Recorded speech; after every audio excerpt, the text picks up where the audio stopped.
friends, welcome to my channel, and today's topic is stats. Stats is actually started with the word of data. Data word हम लोग यहाँ पे सबसे पहले इसलिए रिप्रेजेंट कर रहा हूँ, मैं इसलिए आपको समझा रहा हूँ बिकॉज आपको एटलीस्ट स्टैट्स वर्ड की इंपॉर्टेंस का पता चल सके। स्टैट्स बहुत इंपॉर्टेंट टॉपिक है। इसकी इंपॉर्टेंस इतनी है कि कोई भी कंपनी आज की डेट पे विदाउट डेटा सरवाइव नहीं कर सकती।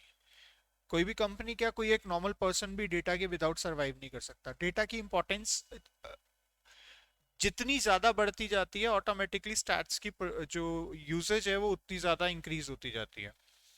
तो थोड़ा सा स्टैट्स को समझते हैं। स्टैट्स में हम लोग किसी भी टाइप के डेटा को कलेक्ट करते हैं। डेटा को कलेक्ट करने के बाद उसको इस तरीके से रिप्रेजेंट करते हैं ताकि सामने वाले को उसके बारे में नॉलेज हो सके। आप लोग अपने घर में भी अगर आप देखो तो आप डायरीज मेंटेन करते हो, right? That is also a data. आप किसी शॉपकीपर पे जाते हो, वो बेसिक डायरीज मेंटेन करता है। ये डायरीज और ये जो डेटा मेंटेन करते हैं वो इसलिए मेंटेन करते हैं सो दैट हम इनको आगे यूटिलाइज कर सकें। आप एक अकाउंट्स की बात करो, अकाउंटिंग लाइंस की, सीए वगैरह में, यहाँ पे भी हर जगह डेटा को ही यूज किया जाता है। तो डेटा को जब हम लोग यूज करते हैं, जो डेटा हम लोगों ने कलेक्ट किया है, देखो सबसे पहली चीज आती है डेटा की कलेक्शन। डेटा को जो कलेक्ट करते हैं उसके बाद उसको इस तरीके से रिप्रेजेंट करना कि उससे कोई रिजल्ट फाइंड आउट किया जा सके, that is comes under the roof of stats. Stats में डेटा को कलेक्ट करना, डेटा को क्लासिफाई करना, डेटा को प्रेजेंट करना और उससे रिजल्ट निकालना, ये हमारा सारा एक बिगर प्रोसेस रहता है। सबसे पहले हम लोग अगर डेटा की बात कर रहे हैं तो कलेक्शन ऑफ डेटा जो हमारा सबसे पहला स्टेप है, कलेक्शन ऑफ डेटा। अब ये डेटा कलेक्ट करते कौन है? डेटा कलेक्ट करने के लिए हमारे पास प्राइमरी रिसोर्सेज हैं। प्राइमरी रिसोर्सेज में हमारे पास सबसे पहला जो आता है वो नेम आता है गवर्नमेंट का। गवर्नमेंट डेटाज आप लोगों ने सुने होंगे। गवर्नमेंट हर 5 साल में एक सेंसस सर्वे करवाती है। वो क्या करती है, हर पर्सन के पास जाती है और हर पर्सन इंडिविजुअली उनकी ग्रोथ को चेक करती है कि क्या हमारे यहाँ पे लिविंग स्टैंडर्ड्स हैं, क्या लोगों का रहन सहन है, वो एवरीथिंग वो इसमें चेक करती है। ये सर्वे बहुत लार्ज लेवल पे होते हैं। इतने लार्ज लेवल पे कोई भी कंपनी सर्वे करा नहीं सकती। ऑब्वियसली इसके बहुत सारे फैक्टर्स हैं। सबसे पहला और सबसे मेजर फैक्टर है प्राइस। गवर्नमेंट के पास रिसोर्सेज की कोई कमी नहीं है, मनी की कोई कमी नहीं है, दैट्स वाई वो इन सब चीज़ों को इजीली कंडक्ट कर लेती है। बट अगर हम एक कंपनीज की बात करें तो उनके लिए ये सब कंडक्ट करना इतना इजी नहीं है। तो ये कंपनीज क्या करती है, रिसर्च कंपनीज के पास जाती हैं। अब ये जो रिसर्च कंपनीज हैं इसमें हमारे पास कुछ नेम्स हैं, जैसे आईएमआरबी है, टीएनएस है, मार्केट प्रॉब है, नेल्सन ग्रुप है। तो ये बहुत सारी कंपनीज हैं जो इन सब चीज़ों के लिए काम करती हैं। अब ये क्या करती है, ये डेटा कलेक्ट करती है। बट अगर हम गवर्नमेंट की बात करते हैं, गवर्नमेंट जो सर्वे करती है इट्स कॉल्ड अ सेंसस। और जो ये कंपनी सर्वे करती है, ये सर्वे करती है सैंपल सर्वे। सैंपल सर्वे का मतलब क्या है, in a large population, let's suppose if we have 100 people here, तो ये यहाँ पे 100 लोगों से नहीं जाके पूछेंगे, ये यहाँ से 5 या 10 लोगों से पूछेंगे। ये 5 लोग इन 100 लोगों को ही रिप्रेजेंट करने वाले हैं फिर। तो ऑटोमेटिकली डेटा की डिपेंडेंसी हमारी यहाँ पे या एक्यूरेसी थोड़ी सी इससे प्रॉब्लम रहती है। बट लार्ज लेवल पे करने के लिए ना ही उतना टाइम होता है, ना ही उतना पैसा होता है। तो वो सारे फैक्टर्स को कंसिडर करते हुए हम लोग यहाँ पे सैंपल सर्वे कराते हैं। अब हमारे पास दो टाइप की टर्म्स होती हैं जिसमें ये जो दो आते हैं, जो रिसर्च, देखो सिंपल सा कैलकुलेशन है, सिंपल सी कंसेप्ट है। जो सर्वे कंडक्ट कर रहा है, जो डेटा कलेक्ट कर रहा है, that term comes under a sector of primary sector. Primary कौन है? जो डेटा कलेक्ट कर रहे हैं। और उसके बाद जो ये डेटा यूज करेंगे वो क्या कहलाएंगे? वो कहलाएंगे सेकेंडरी सेक्टर। सेकेंडरी में कौन आ गए? हम लोग आ गए।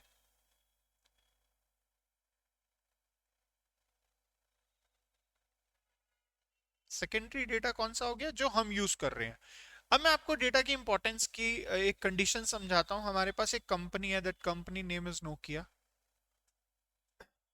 नोकिया ने 2000 में, अगर 2010 2010 और 2011 में आप चेक करोगे, it's one of the best company. But after some times क्या हुआ, 1 ईयर और 2 ईयर्स के बाद कंपनी ऑलमोस्ट बैंकरप्सी की स्टेज पे आ गई। ऐसा क्या हुआ किसी कंपनी के साथ कि जो 1 साल 2 साल पहले बेस्ट कंपनीज में थी और 2 साल के अंदर अंदर उसका जो फाइनेंशियल स्ट्रक्चर है वो इतना खराब हो गया कि वो सरवाइव भी नहीं कर पाई, बैंकरप्सी हो गई उसकी। तो अगर हम ऐसी सिचुएशंस को देखते हैं तो डेटा कलेक्शन ये सब इसके लिए बहुत इंपॉर्टेंट रोल प्ले करता है। लेट्स सपोज नोकिया कंपनी एक छोटा सा मोबाइल लॉन्च करना चाह रही है 2000 रुपीज का, ठीक है। अब ये 2000 रुपीज का मोबाइल लॉन्च करना चाह रही है। अगर मैं ऑल ओवर दिल्ली की बात करूं तो दिल्ली में ही ऑलमोस्ट 1 लाख शॉप्स होंगी। गफ्फार गफ्फार की अगर मार्केट की बात करें, करोल बाग, सीपी, इन जगहों पे तो 10-10, 12-12 हजार सिंगल रूफ के अंडर है। तो 1 लाख शॉप्स अगर मैं दिल्ली की पकड़ रहा हूँ, अगर ऑल ओवर इंडिया की बात करें तो ऑलमोस्ट 20 लाख शॉप्स को पकड़ के चलते हैं कि 20 लाख शॉप्स होंगी। तो कंपनी अगर चाहती है कि एक छोटा सा प्रोजेक्ट जो 2000 रुपीज का मोबाइल है वो मार्केट में आए, तो उसके लिए उसको इतनी बड़ी इन्वेस्टमेंट करनी पड़ती है, बिकॉज वो चाहेगी कि एटलीस्ट एक मोबाइल तो हर स्टोर पे पहुंचे ताकि रिस्पॉन्स का पता चल सके। अब 2000 के मोबाइल्स की बात करूं तो 2000 के मोबाइल्स में अगर मैं किसी से भी पूछूं, वो कहेगा अच्छा कैमरा होना चाहिए, छोटी छोटी चीजों के बारे में वो बताएगा कि कैमरा अच्छा होना चाहिए, शेयर्स, कोई भी चीज शेयर करना इजी हो सके, इंटरनेट की एक्सेसिबिलिटी रहे, स्पीड थोड़ी सी अच्छी हो। तो ये सारी चीजें वो 2000 के फोन में डिमांड करेगा। अगर ये सब डिमांड कर रहा है, कंपनी ने वहां पे चेकलिस्ट, कंपनी ने क्या किया वहां पे, सर्वे रिसर्च कंपनीज के पास पहुंची और रिसर्च कंपनीज को बोला कि यार मैं 2000 का फोन बना रही हूँ, आप मार्केट में जाओ और पता करो कि कौन कौन सी चीज लोगों को चाहिए। तो लोगों से वो वहां पे जाके उन्होंने पता किया।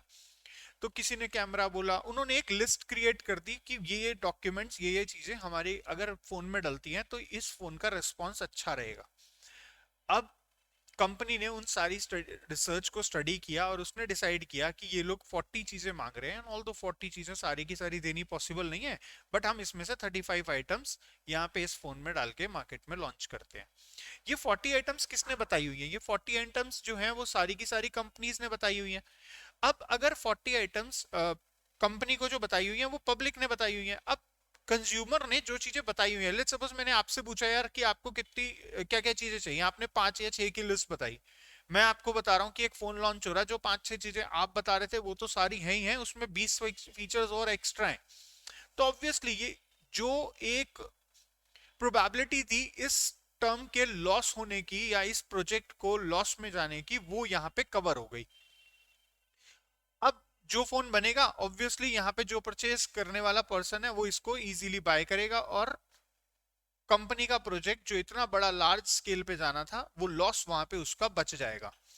कंपनी ने अब एक 20,000 का फोन बनाया, सेम प्रोसेस उसने फॉलो किया। अब उसने यहाँ पे लिस्ट भेजी कि क्या क्या चीजें यहाँ पे चाहिए होंगी, बट क्राइटेरिया बना दिया, क्योंकि जब आप एक फॉर्म बनाते हो या एक कंडीशंस क्रिएट करते हो, जो फॉर्म सर्वे करने जा रहे होते हैं उनके लिए कंडीशन है कि यार 20,000 का फोन के बारे में उसी से पूछना जिसने 20,000 का या तो यूज कर रहा हो, 10-15,000 का यूज कर रहा हो और 20,000 लेने की इच्छा रखता हो। अगर मान लो एक बंदा है जो यूज ही नॉर्मल फोन कर रहा है, जिसकी कीपैड वाला फोन यूज कर रहा है, अब 20,000 के फोन के बारे में या 25,000 के फोन के बारे में या 40,000 के फोन के बारे में वो नहीं बता सकता। अब आपको लग रहा होगा कि यार ऐसे कैसे, नहीं बता तो कोई भी सकता है। ओके टेल मी, मुझे एक यार 4 लाख रुपए का फोन बनाना है, मेरा बजट है 4 लाख का, मैं एक फोन बनाना चाहता हूँ, उसमें क्या फीचर्स डालूं? आई एम श्योर आप 20,000 के फोन के लिए 50 फीचर्स अभी मेरे को गिनवा सकते हो कि हाँ यार ये 50 आइटम्स अगर इसमें होंगी तो हम ये वाला फोन परचेज कर लेंगे। बट 4 लाख के फोन के लिए आपके पास, आपको पता ही नहीं होगा कि उसमें क्या डालना है क्या नहीं डालना। एक आधी कंसेप्ट, एक आधी चीज आप बता सकते हो, बट एक पूरा फोन असेंबल नहीं कर सकते, because we are not the right person for this phone. हमें ये बाय नहीं करना, हमारे यूज में ही नहीं है, तो हम उस चीज को क्यों फोकस करेंगे? यही चीज अगर एक 2000 का फोन यूज कर रहा है तो उसके लिए 20,000 या 40,000 के फोन के फीचर्स बताना उतना ही कॉम्प्लिकेटेड है जितना 40,000 वाले के 4 लाख को बताने के लिए, राइट? वैसे अगर 4 लाख के फोन की बात करें, ये मीडिया फोन्स होते हैं, media phones in the sense professional phones होते हैं, माइक्रोसॉफ्ट और ये सब चीजें इसमें सिंगल टच में होती हैं, बड़े लोग यूज करते हैं, तो वो उस हिसाब से इसको डिजाइन कराते हैं। अब अगर हम लोग यहाँ पे बात कर रहे हैं फोन्स की और इस डेटा स्ट्रक्चर की, तो मैं आपको ये समझाना चाह रहा हूँ कि जो सर्वे होता है वो सर्वे फेल क्यों होता है। वो हम लोगों की वजह से फेल होता है, बिकॉज हम लोग वहां पे उसको उतने अच्छे तरीके से उसमें पार्टिसिपेट नहीं करते। लेट्स सपोज अगर आपके घर में कोई आया है सर्वे करने के लिए, तो क्या आप उसे प्रॉपर बिहेव करते हो? Answer is no. अगर वो सर्वे करने आया, हम उसको इस तरीके से बिहेव करते हैं, अरे भैया घर पे कोई नहीं है, क्योंकि हमें लगता है यार इनके इस सर्वे में पार्टिसिपेट करने से हमारे को क्या बेनिफिट। जबकि अगर हम अदर एंड पे चेक करें तो हमारा डायरेक्टली या इनडायरेक्टली किसी भी कंपनी के साथ, because we stay in a country, और उस कंट्री में सारे की सारी जो कंपनीज हैं इकोनॉमिकली तो टच है ही ना हमारे साथ। कोई भी कंपनी अगर बैंकरप्ट होती है, बंद होती है, इनफैक्ट नॉट ओनली, अगर मैं इंडिया की बात कर रहा हूं, मैं यहाँ पे आउट ऑफ इंडिया की बात कर रहा हूँ, 2008 सबसे बड़ा एग्जांपल है। 2008 में एक कंपनी यूएस की, दो कंपनीज बैंकरप्सी की स्टेज पे आती हैं तो ऑटोमेटिकली इंडियन मार्केट यहाँ पे डाउन हो जाती है। तो ये जो स्ट्रक्चर है वो ऐसा नहीं है कि यार मैं कहूँ कि यार मैं इस चीज से बच के रह सकता हूँ, no. So you have to participate in these types of survey so that जो प्रोडक्ट आपका बने वो मार्केट में फेलियर ना हो और कंपनी को लॉस ना हो, क्योंकि कंपनी को प्रॉफिट होगा तो ऑटोमेटिकली इकोनॉमी में ग्रो होगी। अब अगर हम लोग सर्वे की बात करते हैं तो हमारे पास सर्वे में, जब हम कोई बंदा सर्वे करने जाता है तो उसके पास कुछ स्टेजेस होती हैं, जिसमें हमारा सबसे पहला आता है इंटरव्यूज। इंटरव्यूज में हमारे पास दो टाइप के इंटरव्यूज होते हैं, एक होता है डायरेक्ट और एक होता है इनडायरेक्ट। डायरेक्ट इंटरव्यू जैसे कि आप लोगों के पास डायरेक्टली जाएंगे और वो आपसे पूछेंगे कि यार ये चीजें हैं, आपको क्या लाइक करते हो, आप उसमें क्या क्या इंप्रूव करना चाहते हो, कैसे हम उसको बनाएं, वो सारी चीजें वो वहां पे आपको बताएंगे। इनडायरेक्ट इंटरव्यूज में हमारे पास क्या होता है कि लेट्स सपोज मेरे को यार पे पूछना है कि यार मुकेश अंबानी का मोबाइल बिल कितना आता है, उसको नहीं पता होगा। मैं उससे पूछूं यार मुकेश अंबानी की कितने स्टोर्स हैं या कितने एम्प्लॉइज हैं, वो उसे वो भी नहीं पता होगा। तो वो क्या कहेगा, यार एम्प्लॉइज का पूछना है तो एचआर में जाओ, मोबाइल बिल का पूछना है तो अकाउंट्स डिपार्टमेंट में जाओ। तो अगर मैं अकाउंट्स डिपार्टमेंट में जाके पूछ रहा हूँ तो मैं मुकेश अंबानी के बारे में पूछ रहा हूँ, यानी मैं एक थर्ड पर्सन से, जिस बंदे का मेरे को इंटरव्यू लेना था उससे ना पूछ के एक थर्ड पर्सन से एक इंटरव्यू कंडक्ट कर रहा हूँ। ये हमारा क्या कहलाता है, इनडायरेक्ट इंटरव्यू। इसका बेस्ट एग्जांपल है न्यूबॉर्न बेबीज। अगर बच्चा क्या पहन रहा है, क्या खा रहा है, कैसे वो रह रहा है, वो सबके बारे में अगर मुझे नॉलेज लेनी है तो बच्चे से तो ऑब्वियसली बात नहीं कर पाएंगे, तो किससे बात कर पाएंगे, उसके गार्जियन से या उसके पेरेंट्स से, जो भी वहां पे अवेलेबल है, कि कौन से वो फूड ले रहा है, कैसे वो क्लोथ्स क्या पहन रहा है, क्या कर रहा है, वो सारी जो भी हमें इंफॉर्मेशन चाहिए वो हम किससे कंडक्ट कर सकते हैं, वो हम कंडक्ट कर सकते हैं उसके गार्जियन से। इंटरव्यूज के बाद हमारे पास सेकंड आता है टेलीफोन, इसमें थर्ड आता है टेलीफोनिक इंटरव्यूज। टेलीफोन इंटरव्यूज हमारे पास क्या होते हैं, फोन पे लेट्स सपोज मेरे को यहाँ से कोई एक मुंबई का इंटरव्यू लेना है, एक चेन्नई का लेना है और एक केरला का लेना है। तो अब मैं क्या कर रहा हूँ, मैं मुंबई एक जगह ट्रैवल करूंगा, चेन्नई एक बार जा रहा हूँ, केरल एक साइड जा रहा हूँ, तो कंप्यूटिंग कॉस्ट बहुत ज्यादा हो जाएगी, टाइम बहुत ज्यादा लगेगा। तो मैं क्या करता हूँ, टेलीफोन पे इंटरव्यू लेके उस चीज को वाइंड अप करता हूँ। एंड इसी में हमारे पास जो नेक्स्ट टर्म आती है, टेलीफोनिक, डायरेक्ट और इनडायरेक्ट इंटरव्यूज के बाद हमारे पास आते हैं मेल। देखो यार, आपको भी पता है, जैसे हम लोगों ने डिस्कस किया कि हम लोग सर्वे वालों को उतना ज्यादा अच्छी तरीके से ट्रीटमेंट नहीं करते, तो ऑटोमेटिकली जो बड़ी कंपनीज होती हैं वो उनको टाइम इतनी इजीली नहीं देती। बट बड़ी कंपनीज के डायरेक्टर्स हो गए, मैनेजर्स हो गए, उनका एक थंब रूल होता है कि अगर आप उन्हें मेल कर रहे हो तो वो उस मेल का रिवर्ट जरूर करेंगे। और हमें तो वही चाहिए, हमें तो यही है कि भैया हमारे को जो क्वेश्चनर है वो हमारा फिल हो जाए। अगर उन्होंने फेस टू फेस में भी 5 या 6 क्वेश्चंस के आंसर देने हैं, वो मेल में भी 5 या 6 के करेंगे। तो हमें वहां से प्रॉपर एक मेल हम उन्हें फॉरवर्ड करते हैं, जो भी हमारा क्वेश्चनर होता है, और उस मेल का वो रिवर्ट हमें कर देते हैं, जिससे हमारा जो डेटा होता है वो हमारा कलेक्ट हो जाता है। अब जब हम डेटा कलेक्ट कर चुके होते हैं तो डेटा को अरेंज करने के लिए हमारे पास दो टाइप की टर्म्स आती हैं। एक टर्म आती है हमारे पास ग्राफिकली रिप्रेजेंटेशन और दूसरा आता है नॉर्मल, जो हम लोग टेबुलर फॉर्म यूज करते हैं। अब ग्राफिकली रिप्रेजेंटेशन में जब हम डेटा कलेक्ट करते हैं, मैं आपको थोड़ा सा पहले डेटा के बारे में समझाता हूँ। लेट्स सपोज अगर मैं डेटा कलेक्ट कर रहा हूँ तो डेटा में मुझे एक्स की वैल्यूज मिली, 8 10 कुछ भी, मैंने लेट्स सपोज आपकी क्लास में एक टेस्ट लिया था और टेस्ट में मेरे को 5 या 6 बच्चों का रिजल्ट पता चला कि 15 मार्क्स का पेपर था जिसमें से ये बच्चों ने स्कोर किया है। This is called individual series, और हम इसे रॉ डेटा भी कहते हैं। जनरली जब भी हमें कोई डेटा मिलता है तो वो डेटा हमें रॉ फॉर्म में मिलता है, और इस रॉ फॉर्म को हमें कन्वर्ट करना होता है। जिन बच्चों को कंफ्यूजन होती है कि ये individual, discrete and continuous series क्या है, तो ये आप लोगों के लिए बिल्कुल आपको क्लियर कर देगी कंसेप्ट कि इंडिविजुअल सीरीज वो है जो हमें रॉ डेटा हमें मिल रहा है, एक सीरीज एक्स हमें गिवन है। अब लेट्स सपोज मैंने यहाँ पे क्लास में बच्चे ज्यादा हो गए, 40 स्टूडेंट्स हैं। अब 40 स्टूडेंट्स में मैंने 10 मार्क्स का टेस्ट लिया है, तो मैंने वहां पे देखा है कि मार्क्स कितने हैं, 4 5 6 8 और 10, ये मार्क्स आए हैं बच्चों के। अब मैं फ्रीक्वेंसी देख रहा हूँ कि चार जो मार्क्स आए हैं वो 3 स्टूडेंट्स के आए हुए हैं, 5 मार्क्स 7 बच्चों ने स्कोर किए हैं, 6 मार्क्स 10 स्टूडेंट्स ने स्कोर किए हैं, 8 मार्क्स 15 स्टूडेंट्स ने स्कोर किए हैं, और 10 मार्क्स 5 स्टूडेंट्स ने स्कोर किए हैं। सो टोटल हमारा हो गया यहाँ पे 40 स्टूडेंट्स ही थे क्लास में जिन्होंने टेस्ट दिया था। तो ये अगर मैं आपको बोलूं कि आपको डिस्क्रीट सीरीज दिख रही है, क्या आपको ये इंडिविजुअल भी दिख रही है, तो आपको इंडिविजुअल सीरीज भी दिखनी चाहिए। अब ये अगर इंडिविजुअल फॉर्म में गिवन होगी तो कैसे गिवन होगी, मुझे यहाँ पे गिवन होगा 4 3 टाइम्स, ठीक है, 5 गिवन है 7 टाइम्स, तो ये इंडिविजुअल फॉर्म ही गिवन थी, और जिसको हमने कन्वर्ट किया किसमें, डिस्क्रीट फॉर्म में कन्वर्ट किया। अब डिस्क्रीट, लेट्स सपोज मैंने यहाँ पे क्लास में 50 मार्क्स का पेपर लिया था, अब किसी बच्चे के आ रहे हैं 8, किसी के 12, किसी के 15, किसी के 40, ऐसे मार्क्स आ रहे हैं, अब सबके इंडिविजुअल हैं, तो मार्क्स के आगे 111 लिखने का तो कोई सेंस बनता नहीं, और इंडिविजुअल में इतने बड़ी सीरीज को कैलकुलेट करना या उससे कोई भी रिजल्ट निकालना कॉम्प्लिकेटेड होता है, इसलिए हम लोग यहाँ पे इसे कन्वर्ट करते हैं किसमें, कॉन्टिन्यूस सीरीज में। कॉन्टिन्यूस सीरीज में हमने इसे कन्वर्ट किया, और मैंने यहाँ पे देखा कि 3 स्टूडेंट्स है 0 to 10, 12 स्टूडेंट्स हैं जो 10 to 20 में है, 20 to 30 में 15 स्टूडेंट्स हैं, 30 to 40 में अगेन 10 स्टूडेंट्स हैं, और और 5 स्टूडेंट्स हैं, तो टोटल 45 स्टूडेंट्स हम लोग यहाँ पे बात कर रहे हैं कि 45 स्टूडेंट्स थे, और इन 45 स्टूडेंट्स का जो रिजल्ट है वो ये है इन माय क्लास। तो हम लोग यहाँ पे जब किसी भी चीज को कन्वर्ट कर रहे हैं तो समझो कि इंडिविजुअल सीरीज से ही कन्वर्ट कर रहे हैं। हम लोग क्या करते हैं, हम लर्न करना स्टार्ट कर देते हैं, मीन का ये फॉर्मूला है, उसका ये फॉर्मूला, फॉर्मूलाज लर्न इंडिविजुअल में ये है, कॉन्टिन्यूस में कुछ लर्न करने की जरूरत नहीं है अगर आपको सीरीज क्लियर है तो अगर हम लोग यहाँ पे इन सीरीज को कन्वर्ट कर रहे हैं तो डिस्क्रीट सीरीज भी फॉर्म तो इंडिविजुअल को ही करती है, और कॉन्टिन्यूस सीरीज भी जो है वो फॉर्म इंडिविजुअल को ही करती है। तो जब हम ये सीरीज की बात कर रहे हैं तो अब इसको ग्राफिकली रिप्रेजेंटेशन में हमारे पास कुछ टाइप्स की, पहले हम लोग बात करते हैं ग्राफ्स की, क्योंकि हम लोग की मेन जो कलेक्शंस है डेटा की वो ग्राफिकली रिप्रेजेंट होती है। और जब हम इसको ग्राफिकली रिप्रेजेंट करते हैं तो हमारे पास सबसे पहली जो टर्म आती है वो आती है लाइन बार।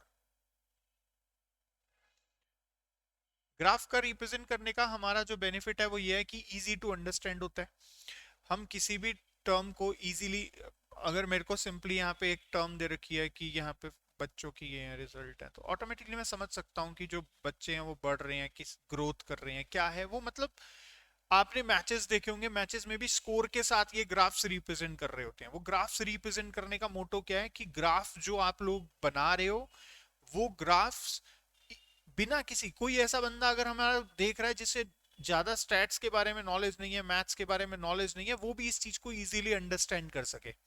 तो हमारा सबसे पहला ग्राफ आता है लाइन बार। लाइन बार जो भी पॉइंट्स हमें दिए होते हैं हम उसे प्लॉट कर देते हैं ग्राफ में।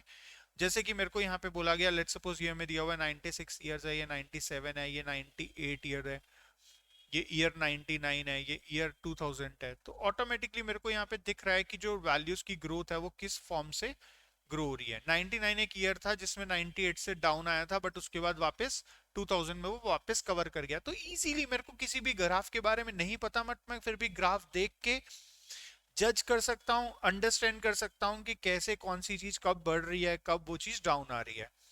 इसी में हमारे पास लाइन में दूसरा आता है मल्टीपल लाइन ग्राफ।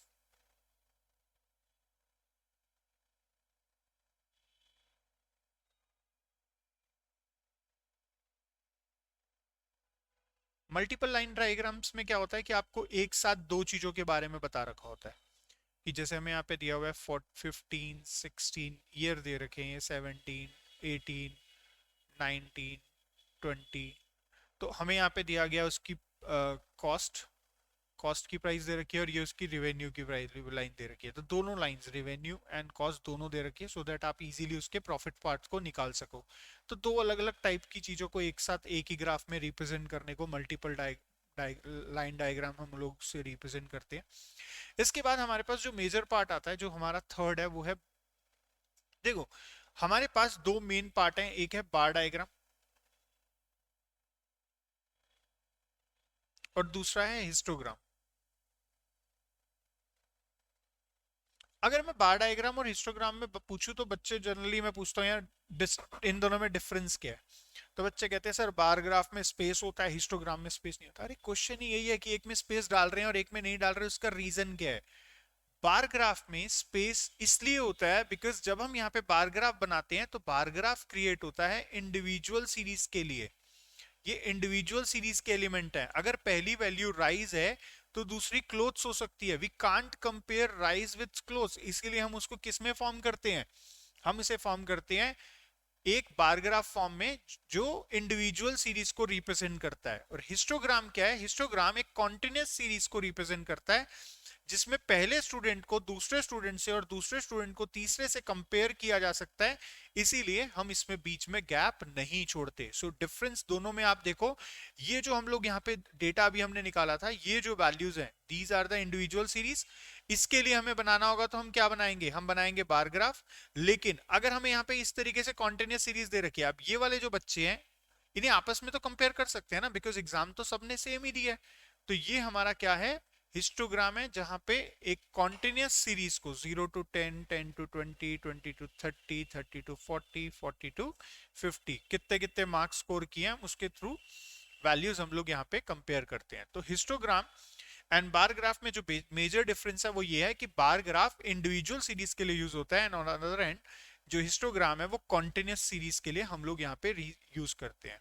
अब अगर हम लोग बार ग्राफ की बात कर रहे हैं तो बार ग्राफ में हमारे पास एक और टर्म आती है जिसे हम कहते हैं मल्टीपल बार ग्राफ।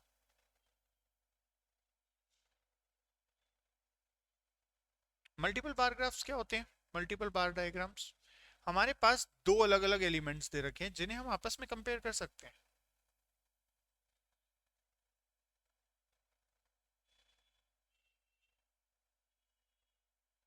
तो हम इस तरीके से उसे बनाते हैं। अब इसमें क्या है कि ये 2000 ईयर है और ये 2010 है, कंपैरिजन दे दिया यहाँ पे राइस का, ये 2000 ईयर है और ये 2010 है। यहाँ पे वीट का दे दिया या क्लोथ्स का दे दिया। तो ये हम लोग क्या कर रहे हैं, अलग अलग चीजों का कंपैरिजन है, बट दो अलग अलग सालों में उनके बेस ईयर और उन करंट ईयर से कंपेयर करने के लिए हम लोग यहाँ पे क्रिएट करते हैं। अब अगर मैं यहाँ पे ये जो हमने हिस्टोग्राम बनाया था, अगर मैं इसके मिड पॉइंट्स को ज्वाइन करा दूं तो ये लाइन हमारी कहलाती है, अगर हम इनको ज्वाइन करा दे तो ये कहलाती है फ्रीक्वेंसी बार, राइट। तो फ्रीक्वेंसी बार क्रिएट करने के लिए आपको किसी भी हिस्टोग्राम की मिड वैल्यू को यहाँ पे ज्वाइन कराना होता है, तो हम लोग उससे हिस्टोग्राम क्रिएट कर सकते हैं। हिस्टोग्राम से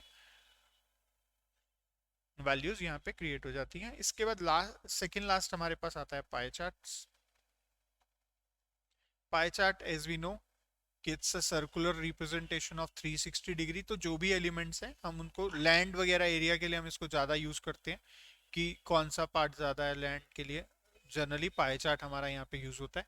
तो किसी भी टर्म को अगर हम एक सर्कुलर फॉर्म में रिप्रेजेंट कर रहे हैं तो वो पाई चार्ट कहलाता है। Pie chart, histogram, bar graph के बाद हमारे पास एक टर्म आती है जिसे हम कहते हैं ogives. Ogives is a less than and more than series, कि जब हम लोग यहाँ पे क्यूमुलेटिव फ्रीक्वेंसी के बारे में आपने पढ़ा ही होगा, सुना ही होगा। तो जो graphs less than and more than series में कन्वर्ट करके हम लोग जब उसे ड्रॉ करते हैं तो वो लेस सीरीज हमारी कहलाती है ओजाइव्स। जैसे कि मुझे यहाँ दिया हुआ था 0 to 10, 10 to 20, 20 to 30, 30 to 40, कुछ ऐसी वैल्यूज हमें यहाँ पे गिवन है। फ्रीक्वेंसी दे रखी है 5, 8, 10 एंड 7। तो अगर मैं इसे लिखूं तो क्या लिख सकता हूं, इसे लिख सकता हूं less than 10 is 5, less than 20 कितने लोग हैं 13, ये 5 वाले भी हो गए और अभी 8 भी हो गए। लेस देन 30 कितने हो गए 23, एंड लेस देन 40 कितने हो गए 30। तो अगर मैं इस सीरीज को रिप्रेजेंट करता हूं 10, 20, 30, 40 जो भी हमारी वैल्यूज हैं यहाँ पे, तो 10 पे वैल्यू आ गई 5, 13, 23 और इस पे वैल्यू आ गई 30। तो ये हमारा जो हमने बनाया ये हमारा क्या बन गया, ये हमारा बन गया ओजाइव्स। तो इस तरीके से ओजाइव्स को हम यहाँ पे रिप्रेजेंट करते हैं graphically. When we cut the, ये हमारा है लेस देन ओजाइव। इसी तरीके से अगर मैं मोर देन ओजाइव बनाता हूं तो वो कुछ ऊपर से निकलेगा, और ये जगह जहां पे वो एक दूसरे को कट करते हैं ये हमारा कहलाता है मीडियन। सो ओजाइव्स के थ्रू आप किस वैल्यू को कैलकुलेट कर सकते हो, मीडियन को कैलकुलेट कर सकते हो। एंड हिस्टोग्राम के थ्रू, जो हमने ये हिस्टोग्राम बनाए थे, हिस्टोग्राम की मैक्सिमम वैल्यू को यूज कर कर हम यहाँ पे क्या निकाल सकते हैं, मॉड ऑफ द सीरीज।